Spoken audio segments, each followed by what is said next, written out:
Hi guys. So this morning I'm going to be catching this rather large stingray out this aquarium here. It's a Potamotragon Henley eye. It's a big spot Henley eye, one that I bred myself several years ago.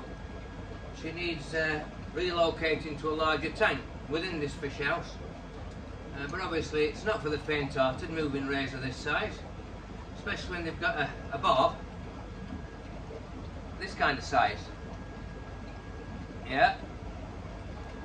So what I'm going to do, I'm going to get her into a rubber net again, so the barb doesn't get entangled. Then what I'm going to do then, I'm going to actually trim the end of the stinger off while she's in the net.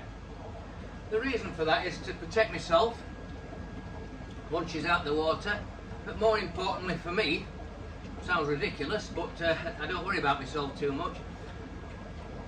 It prevents her from stabbing the male if he wants to make advances towards her regarding breeding.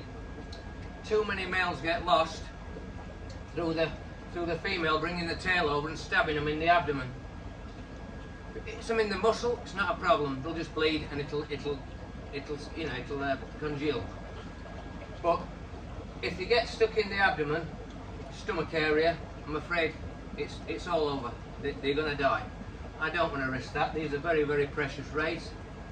There's not many around, not only in the UK, but I don't think there's any breeding pairs as such, pure breeding pairs in the UK. There's the odd female or odd male in different areas, probably from me originally, but worldwide there's a real shortage of these rays, so because of the ban, which was many, many years ago now, the ban from Brazil. So yeah, not to mention, I mean, these are several generations in right now, you know, so the spots on them are magnificent. You don't get wild Henley eye with spots that kind of size. It just doesn't happen. So I'm going to catch the ray out now, and hopefully all will go well.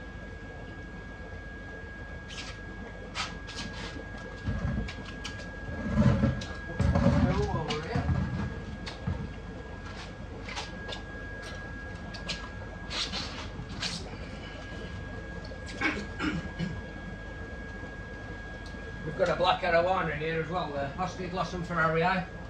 I don't want that jumping out while I'm doing it, so hopefully it'll behave itself. Come on, girl.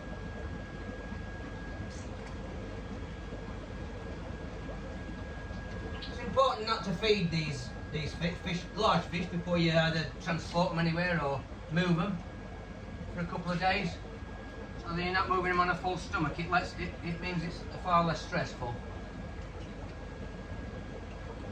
It can actually be detrimental. So she's not fed for a little while. But she's not playing ball at the moment, so bear with me. Very intelligent rays, Henley eye. Oh, whoa, whoa, whoa. Nearly had it.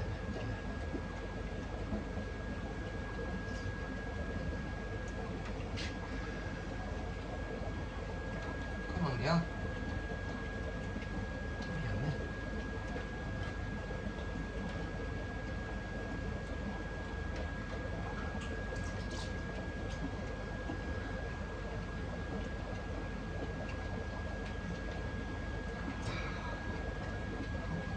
Sticking to the glass. When you stick to the glass like this, it makes it so much harder.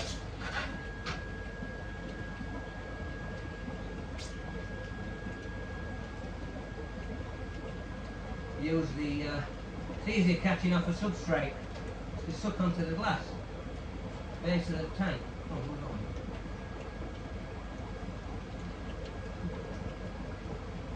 Come on, away from the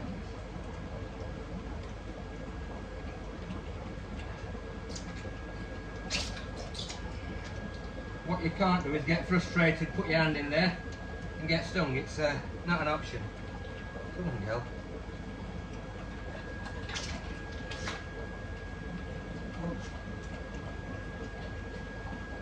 Right, so she's in.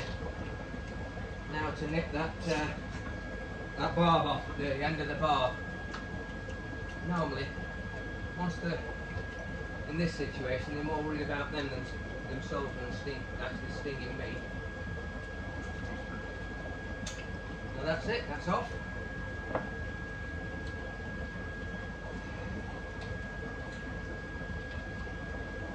I've got to get in a position and the tail's away from me, because even though the main point's gone, if it hit me with enough force, it could penetrate my skin, and I don't want that. So I fold the net up.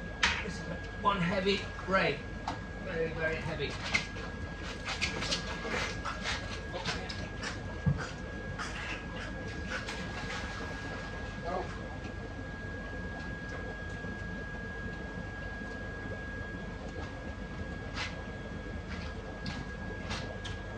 Cheers guys, in the net.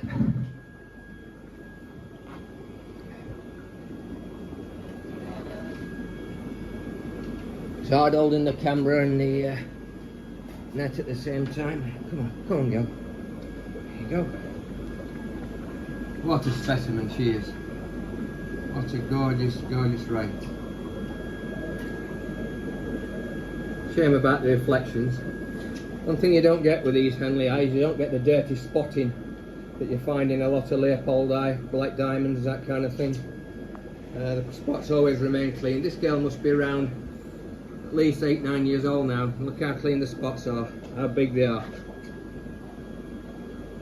Very few classic Henley eye about, as well as King Henley eye, which I've also got in the other tank. I'm very blessed regarding that, but yes, what a beautiful, beautiful ray that is.